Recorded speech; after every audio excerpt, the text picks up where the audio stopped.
अजीज दोस्तों, कुरान मजीद फुरकान हमीद ने नबी करीम सल्लल्लाहु ताला अलैहि वसल्लम के जो मनासब बयान फरमाए हैं, उनमें से एक मनसब हुजूर का ये बयान किया है कि वयुअल्लिमुकुमुल किताब वल हिक्मा, कि नबी पाक सल्लल्लाहु ताला अलैहि वसल्लम तुम्हें किताब की तालीम देंगे और हिकमत की तालीम देंगे।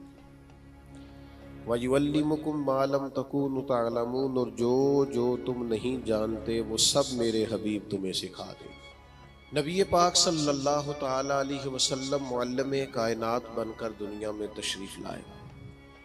जिन जिन चीज़ों की इंसानियत को, बनी नो इंसान को, मुसलमान को हाजत और ज़रूरत थी, वो सारी चीज़ें हुज़ूर अलैहिस्सलाम ने सिखाई।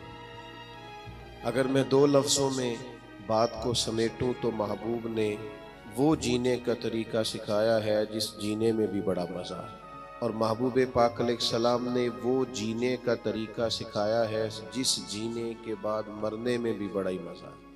हुज़ूर अलैहिस्सलाम की जो तालीमात है वो ज़िंदा और जावेद है।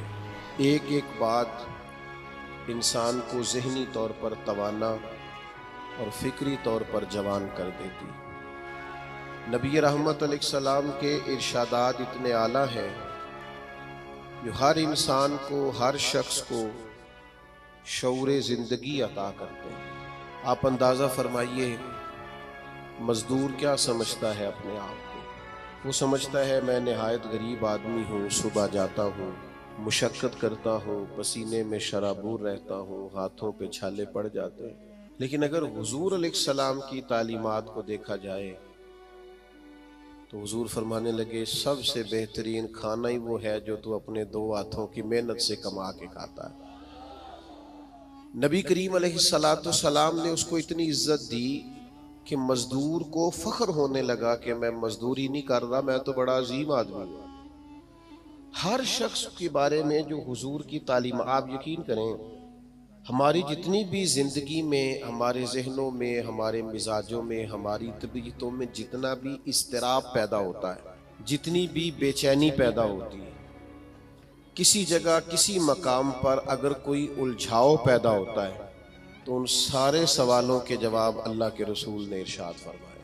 हम चूँकि किताब व सुन्नत की तालीमात के मामले में बहुत गहरा उतरते ही नहीं, ज़्यादा तवज्जो ही नहीं करते, इन हिमाक के साथ उन चीज़ों को लेते नहीं, वरना एक एक पहलू पर हुजूर ने तालीमात बयान फरमाई। और फिर उसके साथ साथ जो कमाल है वो ये है कि महबूब करीम ने सिर्फ किताब की तालीम नहीं दी, हिकमत भी सिखाई। दानाई बड़ी नेमत है, हिकमत बड़ी सादत है, और नबी पाक सल्लल्लाहु ताला अलैहि वसल्लम हिकमत की तालीम इरशाद फरमाने वाले। हमारे यहाँ ना जल्दबाजी, बेचैनी, बेकरारी और फेमस होने का शौक़ और आगे बढ़ने का शौक़ और अपनी ज़िंदगी के अंदर तरह तरह की इंसान की उछलती और मचलती ख्वाहिशात, ये उसे हिकमत से दूर कर देती है। नबी पाक सल्लल्लाहु ताला अलैहि वसल्लम ने हमें जो हिकमत अता की है ना, वो इंसान को बुर्दबार कर देती है, उसकी ज़िंदगी में ठहराव आ जाता है। वो जिस मकाम पे भी होता है वो अपने आप को अल्लाह तबारक व तआला की ख़ास रहमत में शुमार करता है। उसे एक ख़ास किस्म का इत्मीनान क़ल्बी और इंशराह सद्र नसीब होता है। देखें, एक ही काम है, उसे बेचैन होके कर लिया जाए फिर भी उसने हो जाना है, बेचैन होके कर लिया जाए, परेशान होके कर लिया जाए, उलझ के कर लिया जाए और उकता के कर लिया जाए तो काम फिर भी हो जाता है। लेकिन वही काम अगर सुकून से कर लिया जाए, ठंडक से कर लिया जाए, ज़रा मुस्कुरा के कर लिया जाए, ज़रा बुर्दबारी से कर लिया जाए, तो उसका नतीजा ये निकलता है कि इंसान ना सुकून में रहता है। हमारे यहाँ चूँकि दानाई नहीं होती तो जो जो बिल्कुल सही चीज़ होती है ना, उसका भी हम ऐसा उलट मतलब बयान करते हैं, ऐसा इनफिरादी मतलब बयान करते हैं कि वो सही बात भी बाज़-औक़ात ना गलत हो जाती है। आप सही बात भी करें, वो कुछ लोग कहते हैं जी मैं इसलिए कड़वा हूँ कि मैं सच बोलता हूँ, तो मैंने कहा ऐसी बात नहीं है। दुनिया में सबसे ज़्यादा सच नबी करीम ने बोला है। पर इतना मीठा करके बोला है कि दिल नहीं रूह तक उतर गया है। अजीज दोस्तों, एक बादशाह ने ना ख्वाब देख लिया था। उसने ख्वाब देखा कि मेरे सारे दांत टूट गए। उसने एक ताबीर बताने वाले से ताबीर पूछी कि ये मेरे सारे दांत टूट गए, इसकी ताबीर क्या है? तो वो ताबीर बताने वाला परेशान होकर कहने लगा, बादशाह बात बड़ी खौफनाक है। जो ख्वाब आपको आया है, ताबीर बड़ी ख़तरनाक है। ताबीर ये है कि आपके सारे रिश्तेदार, बहन भाई, बीवी, बच्चे आपकी ज़िंदगी में फौत हो जाएंगे। बादशाह को बड़ा गुस्सा आया, उसने सजा दी। ये कैसी खौफनाक खबर सुना रहा है, सारे चले जाएंगे तो मैंने जी के क्या करना। कुछ दिनों के बाद एक और ताबीर करने वालों को बुलाया और उसे बुला के कहा कि मैंने ये ख्वाब देखा है कि मेरे सारे दांत टूट गए हैं, तो ताबीर क्या है? तो वो कहने लगा, बादशाह ये तो बड़ा अच्छा ख्वाब है। उसने कहा, क्या मतलब? कहने लगा, इस ख्वाब की ताबीर ये है कि आपके खानदान में से सबसे लंबी उम्र अल्लाह आपको अता फरमाएगा। बादशाह ने इस बंदे को इनाम दिया, ताइफ दिए और बार बार आने की दावत दी। मेरा ख्याल है ताबीर एक ही नहीं बताई दोनों ने, लेकिन बात अगरचे बेसलीका हो कलीम, पर बात करने को सलीका चाहिए। हम ना अपने बच्चों को इस तरह समझाते हैं कि वो बच्चे बजाय समझने के नाराज हो जाते हैं। हमारा समझाने का अंदाज बाज़ोकात इल्ला माशाल्लाह तौहीन आमेज होता है। हमारा बाज़ोकात बाज लोगों से मिलना, बाज लोगों के साथ रब्त रखना, उसमें खूबसूरती नहीं होती। दानाई, तदब्बुर, हिकमत, मामला फहमी, ये एक बड़ा जरूरी काम है, एक बड़ा समझदारी वाला काम। नबी पाक सल्लल्लाहु ताला अलैहि वसल्लम ने हमें हिकमत सिखाई है, दानाई सिखाई। पता है मसाइल मसाइल कब होते हैं? जब हम उन्हें जहन पे सवार कर लेते हैं। और जब परेशानी को ज़हन पे सवार ना किया जाए, फिर परेशानी परेशानी नहीं रहती, फिर बंदा आसानी से उस परेशानी से गुजर जाता। बड़े तदब्बुर के साथ रोज़मर्रा के मामलात को डील करें। मेरे पास एक दोस्त अपने बच्चे को लेके आए, हज़रत इसको दम कर दें, और साथ उन्होंने कहना शुरू किया, बाकी तो इसके बहन भाई बड़े अच्छे थे, ये ज़िद्दी भी बहुत है और अड़ भी बड़ी जल्दी जाता है, और इसके मिजाज में तलखी भी बहुत ज़्यादा है, और इसकी तबीयत के अंदर सख्ती। दो चार बातें उन्होंने की तो मैंने कहा कि आप तो इसके वालिद हैं, अगर आप ये लबो लहजा इसके बारे में बयान करेंगे ये तो सारे खानदान से कट जाएगा। आपको तो ऐसा करना चाहिए था कि अगर आप इसे समझाते भी तो इस तरह समझाते कि इसे पता ही ना चलता मुझे कोई समझा रहा है।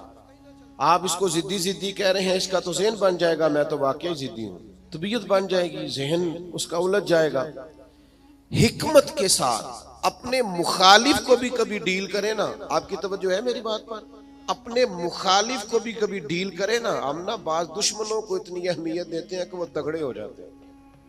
कुछ दुश्मन ऐसे होते हैं जिनके बारे में कुरान का हुक्म ये है कि वइज़ा खातबहुमुल जाहिलूना कालू सलामा, जब तुम्हारा जाहिलों से आमना सामना हो तो तुमने कहना है भाई तुम्हें सलाम हो।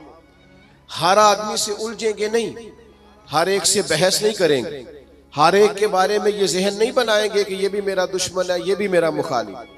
इतनी जल्दी अपने जहन के अंदर तनाव नहीं पैदा करेंगे। एक सहाबी आए हुजूर की खिदमत में, मिशकात शरीफ में हदीस मौजूद है। अर्ज किया, या रसूल अल्लाह सल्लल्लाहु ताला अलैहि वसल्लम, कुफार आपका नाम बिगाड़ बिगाड़ के लेने लगे हैं, माज़अल्लाह सुम्मा माज़अल्लाह। वो कहते हैं अगर हमने मोहम्मद मान लिया तो मोहम्मद का माना तो वो है जिसकी तारीफ की जाए बार बार। अब वो नाम बिगाड़ बिगाड़ के माज़अल्लाह आपको बुरा भला कहते हैं। तो वो सहाबी आए थे और उन्होंने बड़ी खौफनाक तरीके से बात सुनाई। पर पता है हुजूर ने क्या फरमाया? फरमाया पता नहीं वो किसको गालियां दे रहे हैं, पता नहीं वो किसका नाम बिगाड़ रहे हैं, मुझे तो अल्लाह ने मोहम्मद बनाया है। अपने दुश्मन को भी आप हिकमत से डील करेंगे, आप देखेंगे कि आपको उसको इतना तवाना नहीं कर देना कि वो बाद में ज्यादा बड़ा मसला बन जाए। तो दानाई, तदब्बुर, हिकमत, मामला फहमी। यानी एक शख्स ने आके हुजूर की बारगाह में अर्ज किया, मैं शर्त पे कलमा पढ़ूंगा कि मैं नमाजें 2 पढ़ूंगा। ये सिर्फ हुजूर का इख्तियार है कि नबी पाक किसी को इजाजत दे दे, वरना किसी और का इख्तियार नहीं है। मैं फकत 2 नमाजें पढ़ूंगा। अगर आप इजाजत देते हैं तो मैं कलमा पढ़ता हूं। अल्लाह के हबीब ने फरमाया तो आ जा, दो ही पढ़ लेना। शारहीन हदीस ने लिखा है उसने 2 नमाजों की शर्त पे कलमा पढ़ा था, फिर वो तहज्जुद भी पढ़ा करता था। हमारे यहाँ ना लोगों को मौका ही नहीं दिया जाता मस्जिद आने का। ये कभी कभी कच्चे नमाजी आते हैं ना रमजान शरीफ में, तो पक्के नमाजी उन्हें घूरते हैं, कहते हैं तुसी आ गए हो फसली बटेरे, और भाई इन बच्चों को आ तो लेने दो और दुआ करो या अल्लाह मस्जिद आ गया है, अब मेहरबानी फरमा, इस पे रहमत कर, इसे पक्का नमाजी बना दे। लेकिन वो दानाई, वो खास हिकमत, वो मामला फहमी, वो हुस्न जो नबी पाक अलैहिस्सलाम ने हमें दिया है, हमें उस मामला फहमी को समझना चाहिए, हमें मौका देना चाहिए। देखिए जब सुलह हुदैबिया हुई ना, तो बाद शरायत ऐसी थी जो बड़ी मुश्किल थी सहाबा के लिए मानना। मसलन एक शर्त ये थी सुलह हुदैबिया जब हुजूर ने कुफारे मक्का के साथ सुलह की, तो उसमें एक शर्त ये थी कि अगर कोई मुसलमान मक्के से मदीने आएगा अपने आका की इजाजत के बगैर, तो मदीने में उसे रखा नहीं जाएगा, वापस किया जाएगा। लेकिन अगर कोई मदीने से मक्का जाएगा तो मक्के वाले वापस नहीं करेंगे, यानी हम बंदा वापस करेंगे, वो वहां बंदा रख सकते हैं, लेकिन हमारा अपना भी आए तो हम उसे पनाह नहीं देंगे। अब ये शर्त बड़ी अजीब थी। हजरत उमर रदी अल्लाह ताला अन्हु परेशान हो गए, बुखारी शरीफ में मौजूद है। अब जाके अर्ज की या रसूल अल्लाह सल्लल्लाहु ताला अलैहि वसल्लम, आप भी सच्चे हैं, कुरान भी सच्चा है, इस्लाम भी सच्चा है, फिर हम दब के सुलह क्यों करें? तो नबी करीम ने फरमाया उमर मैं अल्लाह का रसूल हूँ, मैं वही कहता हूँ जो मेरा रब हुक्म इरशाद फरमाता है। फरमाते मैं जनाबे सिद्दीक अकबर के पास भी गया कि ये अजीब बात है कि वो बंदा वापस नहीं करेंगे, हमें वापस करना पड़ेगा,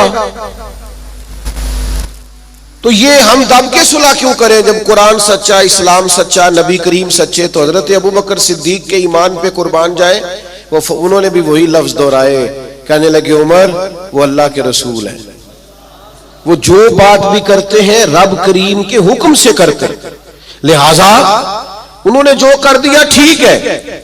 अब ये वो बज़ाहिर शर्त थी जिससे लग रहा था कि मुसलमान दब के सुलह कर रहे हैं, लेकिन आपको पता है सबसे ज्यादा फायदा इस्लाम को इस शर्त ने दिया। वो जो मुजाहिदीन इस्लाम मक्का मुकरमा से हिजरत करके मदीना तैयब आते, उन्हें पता था कि हुजूर अलैहिस्सलाम हमें नहीं रखेंगे। हजरत अबुल बसीर रदी अल्लाह ताला अन्हु और इस तरह के कुछ और सहाबा, ये जब मदीना तैयब आए और हुजूर ने वापस किया तो इन्होंने एक तीसरे मकाम पे डेरा लगाया। वहां सारे मुजाहिदीन आहिस्ता आहिस्ता इकट्ठे होने लगे। उसका नतीजा ये निकला कि काफिर जब भी वहां से गुजरते उन्हें तकलीफ का सामना करना पड़ता, तो जिस शर्त पर वो बड़े डटे हुए थे ना कि हमने मनवा लिया है, सबसे पहले कुफारे मक्का इकट्ठे होके आए कि मेहरबानी करें इस शर्त को तो खत्म करें, आप अपने लोगों को बुलाएं मदीना मुनव्वरा। तो तदब्बुर, दानाई, मामला फहमी, हम ना आहिस्ता आहिस्ता बड़े जल्दबाज हो गए हैं, तबीयतों में बेचैनी, बेकरारी, एक बात ना हमारी मानी जाए हम परेशान हो जाते हैं, जरा बराबर हमारी तबीयत के मुखालिफ कोई शख्स बात कर दे हम डिस्टर्ब हो जाते हैं, हमारा माहौल इस कदर ज्यादा पेचीदा हो जाता है ज़हनी कि जो बड़े बड़े बासलाहियत लोग हैं, बड़े बड़े बाशऊर लोग, वो भी हकीम ना होने की वजह से, दाना ना होने की वजह से अपनी सलाहियतों से कोई फायदा नहीं उठा सकते। मेरे नौजवान दोस्तों, मेरे बुजुर्गों, अपनी जिंदगी में कमाल बुर्दबारी पैदा करें, कमाल हौसला पैदा करें, तबीयत के अंदर ठहराव लाए। आप महसूस करेंगे कि बहुत सारे बिगड़े हुए काम संवरने लगे।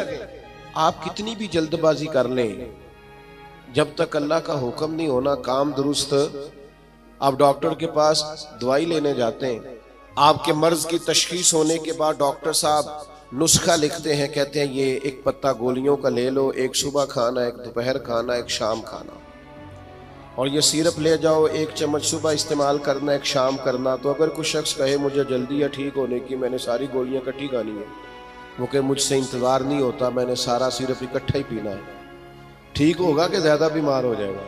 वो गोलियां, वो दवाई है शिफा के लिए, लेकिन अगर आप उस दानाई के तरीके के मुताबिक इस्तेमाल नहीं ना करेंगे जो इस्तेमाल करने का तरीका है, तो उसका असर गलत होने लगेगा। हमारे मिजाज का जो उलझाव होता है और तबीयत की जो जल्दबाजी होती है, और ये जो बार बार जिन लोगों को गुस्सा आता है और जो बार बार जबर में आ जाते हैं, बार बार ठंडे हो जाते हैं, ताने शाने कभी मिल जाए तो सुन लेने चाहिए, क्या हर्ज है। तानों का भी तो मजा है ना, ये मजा लें, ये सुरूर हासिल करें। मैं कॉलेज में पढ़ता था तो जो मेरा दोस्त सबसे ज्यादा मुझे तंग करता था ना, मौलवी कह कह के सबसे ज्यादा, फिर एक दिन उसी का मुझे फोन आया कि यार किधरे मिल तेरे ना तस्वीर खिंचानी, इंज भी सज्जन वाह वाह ते उंज भी सज्जन वाह वाह। तो एक दोस्त मुझे कहने लगे मैंने मिलाद की झंडियां और लाइटें लगाई हैं तो मुझे दो बंदे बड़े ताने देते हैं। मैं क्या बस दो, यानी हुजूर के नाम पे ताना खाना और दो से ही परेशान हो गया, ये 200 भी हो तो इसका मजा लेना चाहिए। जेकर यार दे नाम दा मिले मेणा, उन्होंने झोली पा लीए पुंजे सुटिए ना, तो जेकर यार दे नाम दी मिले सूली, फिर झूठा झूठ लीए पिछा हटिए ना। अगर कभी ये ताना मिलता है तो इसका मजा ले, आप इस खूबसूरती को एंजॉय करें। लेकिन आप परेशान हो गए हो फलाने ने 2 बातें कर दी तो अच्छा किया ना कर दी, अच्छा किया ना कर दी, आपको संभलने का मौका मिलेगा। वो जी सारे मेरा साथ छोड़ गए तो ठीक किया सबने, आप मजबूत हो जाएंगे जब सारे साथ छोड़ जाएंगे। जब सहारे हट जाते हैं तो इंसान को संभलने का मौका मिलता है। जब तक हम दानाई के साथ, हिकमत के साथ मामलात को नहीं लेके चलेंगे, आप अपने बच्चों की परवरिश करें तो वो तरीका जो हुजूर ने हमें हिकमत सिखाई, आप अपने बुजुर्गों की खिदमत करें तो वो तरीका जो नबी पाक ने हमें सिखाया, आप रिश्तेदारों के साथ लेन देन करें, मामला करें, तिजारत करें तो वो तरीका इख्तियार करें जो हुजूर ने हमें सिखाया। आप अपनी तबीयत के अंदर एक अजीब सा सुकून महसूस करेंगे। फैसले इस तरह के करें कि थोड़ा सोच समझ कर, जज्बाती फैसले कभी ना करें। हुजूर के ऐलान नबुव्वत से पहले जब दोबारा बैतुल्लाह शरीफ की तामीर की थी ना अहले कुरैश ने, अब चूंकि वो थे तो सारे आपस में, पर हर कबीला एक दूसरे से लड़ता बहुत था, तो हर बात में लड़ पड़ते थे, मैंने आगे जाना है, मैंने आगे जाना है। तो वो सारे कबीले शामिल थे। अब जब बैतुल्लाह शरीफ की नई तामीर हो गई तो हजर अस्वद नस्ब करना था, उस पर झगड़ा हो गया। एक कबीला कहता है मैंने नस्ब करना है, दूसरा कहता है मैंने नस्ब करना है, तीसरा कहता है मैंने करना है। और कुछ तो ऐसे थे जिन्होंने प्याले में खून डाल के बीच में हाथ रख के कस्में भी उठा ली कि अगर हम नहीं करेंगे तो करने भी नहीं देंगे, फसाद होगा। फिर तय हुआ कि जो सुबह सबसे पहले हरम काबा में दाखिल होगा उससे फैसला कराएंगे। कमाल की बात यह कि सबसे पहले हरम काबा में रसूल रहमत तशरीफ लाए। असीर दुश्मन की चाह में भी, मुखालिफों की निगाह में भी, अमी है, सादिक है, मोतबर है, मेरा पैगंबर अजीम तर है। उन्होंने कहा ये तो सादिक और अमीन आ गए। उन्होंने कहा जी ये हमारा फैसला कर दें कि हजर अस्वद किस कबीले ने नस्ब करना है। तो नबी करीम अलैहिस्सलाम ने फरमाया कर देते हैं ना। सरकार ने चादर बिछाई, हजर अस्वद उसमें रखा, फरमाया सारे कबीले एक एक कोना पकड़ लो। वो सब ने एक एक कोना पकड़ लिया। जब हजर अस्वद के करीब गए तो महबूब ने वहां से उठा के हजर अस्वद वाली जगह पे रखा। अब चारों तरफ देखा तो सबको यूं ही लग रहा था मैं उठा के लाया हूं, मैं उठा के लाया, मैं उठा। हम तो अपने बच्चों के बीच लड़ाई करा देते ये कह कह के कि ए मेरा पुत्र ज्यादा लेके। हम तो अपने घर के अंदर फसाद, नाराज ना आइएगा मुझसे, हम फसाद डलवा देते हैं। ये बंदा ठीक है, ओ खुदा के बंदे सारे बेटे, सारी औलाद ही बराबर की। किसी ने पैसे ज्यादा कमा लिए, किसी ने कम कमा लिए, लेकिन अपना घर ना तबाह करें। आप दानाई के साथ, हिकमत के साथ, तदब्बुर। मैं छुट्टी का दिन था, मदरसे की सीढ़ियां चढ़ के अंदर दाखिल हुआ तो बच्चे आपस में खेल रहे थे और हल्की फुल्की शरारतें भी कर रहे थे। मुझे बड़ा जरूरी काम था पर मैं उन्हीं पैरों पे वापस आ गया। तो मुझे पूछने लगे कि जनाब आप गए नहीं। मैंने कहा बच्चे खेल रहे थे। अब मेरी तरफ देखते तो उनका खेल खराब हो जाता। तो भाई अब वो बेचारे हफ्ता भर पढ़ते हैं तो उन्हें कुछ खेलना भी तो है ना। तो आप थोड़ा मौका दें। हर मामले में, हर जगह जज्बातियत का शिकार हो जाना, उलझ जाना, गुस्सा करना, हुजूर अलैहिस्सलाम ने उसे पहलवान कहा है जो अपने आप पे कंट्रोल रखे। फरमाया वो पहलवान है जिसे अपने गुस्से पर कंट्रोल हो। अपने आप को संभाले, सारा कुछ ठीक हो जाएगा। अपने जज्बात को संभाले, सारा कुछ ठीक हो जाएगा। यानी आप बिला वजह किसी के बारे में कह रहे हैं कि वो बड़ा हो गया है, वो अब मशहूर हो गया है, वो अब आगे निकल गया है, वो मेरी बात नहीं सुनता। ऐसा नहीं है, कुछ तो मजबूरियां रही होंगी। यूं ही कोई बेवफा नहीं होता। आप थोड़ा सा ना मौका दें, आप चीजों को समझें और थोड़ा ना अपने ऊपर तवज्जो दें कि मैंने अपने आप को कंट्रोल में रखना है, मैंने अपने आप को समझाना है। बड़े बड़े महंगे महंगे होटलों में लोग जाते हैं और दूसरों को जाता देखकर परेशान भी होते हैं। मुझसे एक दोस्त ने पूछा, आपने बड़ी जगह देखी, मजा कहाँ आया? मैंने कहा, वो जब अम्मा नहीं हांडी पकाती थी और कहती थी कि खाना लेके आया नहीं जाता, ये बैठने के लिए कुछ चीज ले ले और यहाँ मेरे करीब ही आ जा। और फिर वो सालन देती दफा ये भी कहती थी, इक्को बारी मिलना ही, दोबारा ना मंगियो। वो जो लुत्फ है वो दुनिया के किसी 5 स्टार होटल में मुयस्सर आता। आप जिस हाल में हैं उसमें राजी रहें, अपने कल्चर से, अपनी तहजीब से, अपने आप से प्यार करें। भाई जिसको अल्लाह, वो जी मेरा कोई रिश्तेदार नहीं, जिसको अल्लाह ने तेरा चाचा बनाया तू कैसे इनकार करता है? जिसको अल्लाह ने तेरा मामू बनाया तू कैसे इनकार करता है? जिस खानदान को अल्लाह ने तेरा खानदान बनाया, रब ने बनाया, ये तेरी मर्जी। अल्लाह ने जहां जहां पैदा किया, उलझे नहीं, परेशान ना हो, अपने आप को तकलीफ में ना डालें, बड़ी समझदारी के साथ। पता है आपको, लोग जब लोगों को परेशान करते हैं तो परेशान कर देते हैं, चढ़ा चढ़ा के पागल कर देते हैं। वो लिखा है शेख ने कि एक ताजर की दुकान बड़ी अच्छी चलती थी, तो बाकी ताजरों ने सोचा कि इसे किसी तरीके से बेवकूफ कर दिया जाए, माज़अल्लाह अस्तगफिरुल्लाह, साजिश की। वो सुबह सुबह जब दुकान खोलने के लिए आया तो उसने सफेद इमामा पहना हुआ था और उसने नीले रंग का सूट पहना हुआ था। तो पहला ताजर ही उसे देख के कहने लगा, माशाल्लाह, सफेद लिबास पर आपका ये काले रंग का इमामा कितना प्यारा लग रहा है। उसने कहा, पागल हो गए हो, मेरा तो ये सफेद रंग का है। तीसरा भी मिला तो उसने कहा, काले रंग का इमामा कैसे लग रहा है? उसने यहां से आगे करके देखा कि तो वाइट है। फिर उसने कहा, चौथे ने कहा, पांचवें ने कहा, तो बंदा ज़हनी तौर पे उलझ गया। इतना उलझा कि सारा दिन दुकानदारी ना हो सकी, बल्कि बाद ने लिखा कि इस तरह के लोग तो दीवाने हो जाते हैं। तब वो एक सियाने बंदे के पास गया, उसने कहा कि जनाब, मैं ज़हनी तौर पे परेशान हूँ, ग्राहकों से भी लड़ता हूँ, आजमाइश बड़ी हो गई है, मसला क्या है? तो उन्होंने कहा, असल में तूने मुखालफों की बातें तवज्जो से सुननी शुरू कर दी। हाँ, मुखालिफिन की वो बात तवज्जो से सुननी चाहिए जो हमारी वो गलती बयान करे, लेकिन वो बातें जो चढ़ाने के लिए, उससे सरफे नजर किया जाए। अपने आप को आप कंट्रोल में रखें। ये नबी पाक अलैहिस्सलाम की दी हुई हमारे लिए हिकमत है। मैं दोस्तों से कहा करता हूं, मिलाद आए ना तो मिलाद में महब हो के मिलाद मनाया करो। आपके ज़ौक शौक का बड़ा असर होना है दूसरों पर। अब सारी जिंदगी दलीलें पूछते रहना है मिलाद की, अब उम्र गुजर गई, अब तो तय है सारी चीजें, अब तो सिर्फ ज़ौक की जरूरत है। कौन कितने प्यार से करता है, कितने शौक से करता है, उस शौक की आदत तो दानाई हिकमत जो नबी करीम ने हमें अता की है, उस हिकमत को समझें। बहुत ज्यादा मामला फहमी के साथ चीजों को लेके चले। जब नबी पाक अलैहिस्सलाम ने मक्का मुकरमा पर हमला फरमाया, फतह मक्का हुआ, तो हजरत साद इब्ने उबादा रदियल्लाहु ताला अन्हु के पास झंडा था। अलम बरदार थे हजरत साद बिन उबादा, जिसके पास झंडा होता था वो सबसे आगे होता था। तो हजरत साद इब्ने उबादा सबसे आगे थे और कायद थे। उन्होंने कोई एक ऐसी बात कर दी जो पॉलिसी के खिलाफ थी, तो बाज लोगों ने एहतजाज किया कि इनसे झंडा ले लिया जाए। अब उनकी कोई ऐसी बड़ी गलती भी नहीं थी, बल्कि गलती नहीं थी सिरे से, झंडा उनसे वापस लेना पड़ गया। लेकिन बंदे बड़े हसास थे, दीन के लिए उनकी खिदमात बहुत ज्यादा थी, उनकी जिंदगी के अंदर ये खूबसूरती थी कि हमेशा वफादार रहे वो। उनसे झंडा वापस लेना है। सहाबा ने अर्ज की, या रसूलल्लाह अब क्या करेंगे, बंदा भी बड़ा हसास है और मौका ऐसा आ गया है। तो नबी करीम ने फरमाया, ले लेंगे झंडा, कुछ भी नहीं होता। या रसूलल्लाह एक शख्स को मनसब से हटाना है तो परेशान तो होगा ना। फरमाया, कुछ भी नहीं होगा। अब लोगों ने देखा रसूल पाक की कमाल हिकमत, अब लोगों ने देखा वो मिलाद वाले महबूब की दानाई, वो तदब्बुर, वो कमाल, वो फिरासत, वो हिल्म, वो बुर्दबारी, वो चीजों को पूरी गहराई से लेना।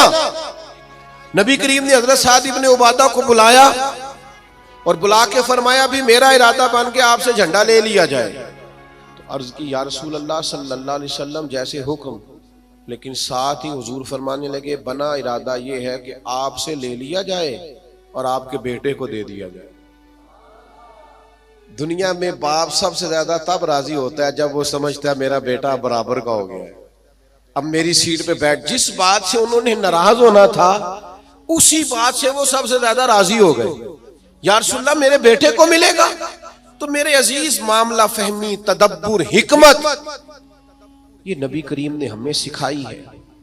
आप अपने दोस्तों के दरमियान, अपने घर के दरमियान, अपने माहौल के बीच इस तरह के दाना हो जाएं कि कभी भी आप मायूसी ना फैलने दें। कोई कमजोर हो रहा है, कोई उलझ रहा है, कोई गुर्बत से, बीमारी से, आजमाइश से परेशान है, तो आप इस कदर दानाई का मुजाहिरा करें कि लोगों को सुकून नसीब होना शुरू हो जाए। लोग वहां से निकलना, हमारे बुजुर्ग फरमाया करते कि अगर तुमसे कोई तल्ख बोलता है ना तो ये ना कहा करो मुतकब्बिर बहुत है, कहा करो हो सकता है बेचारा बड़ा परेशान हो सकता है बीमार हो सकता है कहीं कमजोरी आ गई। जब तक आप दानाई के साथ चीजों को नहीं लेते, हिकमत के साथ आप मामलात को नहीं देखते, उतनी देर तक चीजें बेहतर नहीं हो सकती। आप इस दानाई के साथ चलेंगे, तदब्बुर के साथ चलेंगे, हिकमत के साथ चलेंगे, तो आप महसूस करेंगे आपने। आप देखिए ना, कौन सा जुल्म है जो मक्का मुकरमा में सहाबे किराम पर नहीं हुआ। उनके वजूद पर गरम पत्थर रखे गए, उनको दुर्रों से मारा गया, और जो गुलाम थे उन पर तो सख्तियां और भी ज्यादा थी। लेकिन आपको पता है ये नबी पाक अलैहिस्सलाम की हिकमत का कमाल है कि हुजूर ने एक मिनट के लिए भी किसी को मायूस नहीं होने दिया। हुजूर ने हर मौके पर उनके दिल को तसल्ली दी, राहत दी, उन्हें परेशान नहीं होने दिया, बल्कि वो उस तकलीफ को सहते थे तो उन्हें लुत्फ आता था। इसलिए कि वो फजाइल जो अल्लाह के रास्ते में तकलीफ बर्दाश्त करने के हुजूर ने बयान किए थे, वो अच्छी तरह से इंशराह सदर थे, उनको जान गए थे। हमारी बेचैनियां, हमारा उलझाओ, बात बात पे झगड़ा करना, वो हमारा मुखालिफ एक बात करके चुप कर जाता है, हम सारा वक्त उसे जवाब देने में जाया कर देते। वो खुदा के बंदे, और बड़े बड़े लंबे चौड़े काम है करने वाले, बड़ी बड़ी ड्यूटियां सर अंजाम देनी है, मुआशरे में बड़ा इनकलाब बर्पा करना है। हजरत सदरुल शरिया रहमतुल्लाह अलैह का कौल मुझे एक जगह मिला। वो जब अपने शागिर्दों को पढ़ाने के लिए बिठाते थे ना मसनद तदरीस पर, तो फरमाते थे बेटा जब तुम घर से नाराज आओ तो क्लास में पढ़ाने के लिए ना बैठना, पहले जरा अपना मूड फ्रेश कर लेना, तबीयत को ताज़ा कर लेना, फिर तालिब इल्मों को पढ़ाना। ये ना हो गुस्सा किसी और का हो और निकल किसी और पे जाए। ये बुजुर्गों की दानाइयां, उनकी मामला फहमी, उनका तदब्बुर, और फिर ये हिकमत आगे आई।